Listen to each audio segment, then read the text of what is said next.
On Friday, August 22, 2025, at approximately 9:50 p.m., surveillance cameras recorded 23-year-old Iryna Zarutska, a Ukrainian refugee, boarding a Lynx Blue Line light rail train in Charlotte, North Carolina. She sat quietly, headphones in, looking at her phone. Also on board was 34-year-old Decarlos Brown Jr., a man already known to local police. His criminal history included armed robbery, felony larceny, and other violent charges. On this night, he had no fixed address and was moving around the city. For several minutes, the train appeared calm. Then, at about 9:50 p.m., Brown suddenly attacked Zarutska with a knife. Other passengers fled to the far end of the car, shouting for help and calling 911. The train stopped near the East-West Boulevard station in Charlotte's South End. Police officers arrived within minutes. They found Zarutska with multiple stab wounds. Despite immediate efforts, she was pronounced dead at the scene. Brown sustained minor injuries during the attack. Officers secured him on the platform, transported him to a hospital for treatment, and then booked him into the Mecklenburg County Jail. He was charged with first-degree murder. The following morning, Charlotte Mecklenburg police confirmed the victim's identity and released her name publicly: Iryna Zarutska. News of her death spread quickly through Charlotte's Ukrainian community. Vigils were held at the East-West Boulevard station, where flowers, candles, and flags were placed in her memory. Within days, prosecutors filed motions to keep Brown in custody without bond, citing both the seriousness of the charge and his prior criminal record. A Mecklenburg County judge agreed, ordering him held and requiring a mental competency evaluation before trial. For 2 weeks, this was the extent of what the public knew: a young refugee killed on a Charlotte train, a suspect arrested and charged, and a community in shock. What no one outside the investigation had seen were the actual surveillance recordings. That changed on September 5, 2025, when officials released the video, and the story went from a local crime to a global headline. On September 5, 2025, 2 weeks after the fatal stabbing, the Charlotte Area Transit System, CATS, publicly released surveillance footage from the train where the attack occurred. The video, which contains no audio, shows Iryna Zarutska boarding at 9:46 p.m. and sitting with her headphones on. Decarlos Brown Jr. is seen seated nearby. For several minutes, the footage appears routine. At approximately 9:50 p.m., Brown suddenly moves towards Zarutska.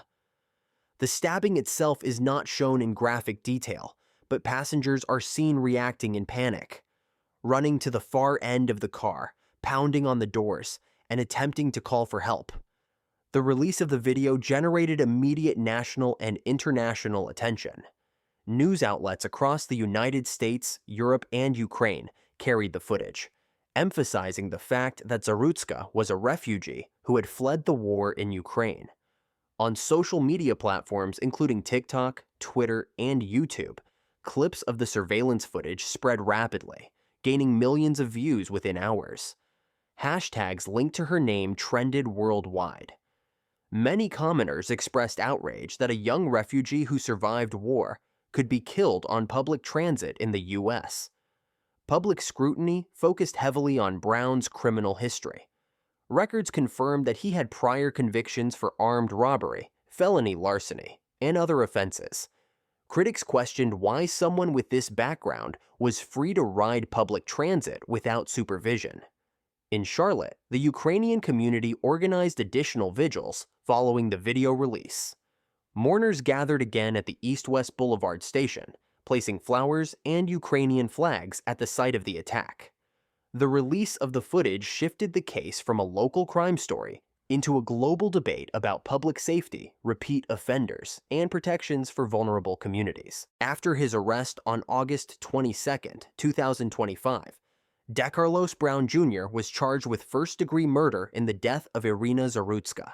In his first court appearance, prosecutors emphasized Brown's lengthy criminal history, which included prior convictions for armed robbery, felony larceny, and violent offenses. They argued he should remain in custody without bond. A judge agreed, ordering him held without bond and requiring a mental competency evaluation to determine if he could stand trial. Court documents confirmed that Brown had cycled through the criminal justice system multiple times over the past decade. His background sparked public debate about how repeat offenders are monitored and why he was not already in long-term custody. Following the release of the surveillance video on September 5th, officials faced increased pressure. The Mecklenburg County District Attorney's Office stated that Brown would be prosecuted to the fullest extent of the law. The DA also acknowledged broader concerns about the handling of defendants with mental health issues, though they did not comment directly on Brown's mental state.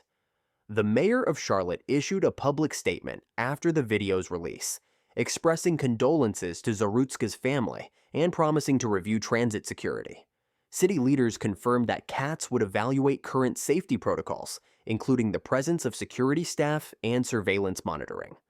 Local Ukrainian organizations continued to hold memorials and fundraisers to support Zarutska's family. They also appealed to U.S. and Ukrainian officials for recognition of her case, framing it as both a personal tragedy and a failure of public protection. By early September 2025, the case had evolved into two parallel discussions: the legal proceedings against Brown and the policy debate over public safety and repeat offenders in Charlotte's transit system. The murder of Iryna Zarutska gained international attention. Media outlets in the United States, Ukraine, and across Europe covered the case extensively, highlighting the fact that Zarutska had fled Ukraine's war seeking safety in the U.S. in Charlotte. The Ukrainian community organized multiple vigils at the East-West Boulevard station. Attendees displayed Ukrainian flags, placed flowers, and lit candles in her memory. Community leaders described her death as both a personal loss and a symbol of the vulnerability of refugees abroad. Globally, the case sparked discussions about refugee protection, public transit security, and repeat offender policies. Commentators noted that Brown's prior criminal history raised questions about gaps in the justice system. Local officials confirmed that the Charlotte Area Transit System, CATS, was reviewing its safety protocols. Recommendations included increased visibility of security personnel, real-time monitoring of surveillance cameras, and coordination with law enforcement for faster response times.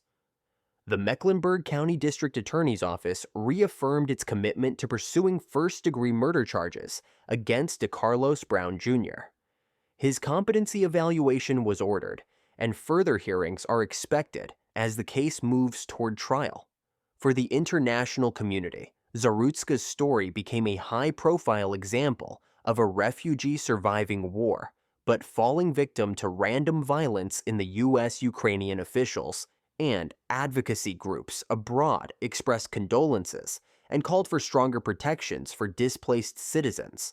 By mid-September 2025, the case remained ongoing, with Brown in custody without bond and prosecutors preparing for trial. Public attention continues to focus not only on the outcome of the legal proceedings, but also on the wider issues of safety, justice reform, and accountability that the killing has brought to the forefront.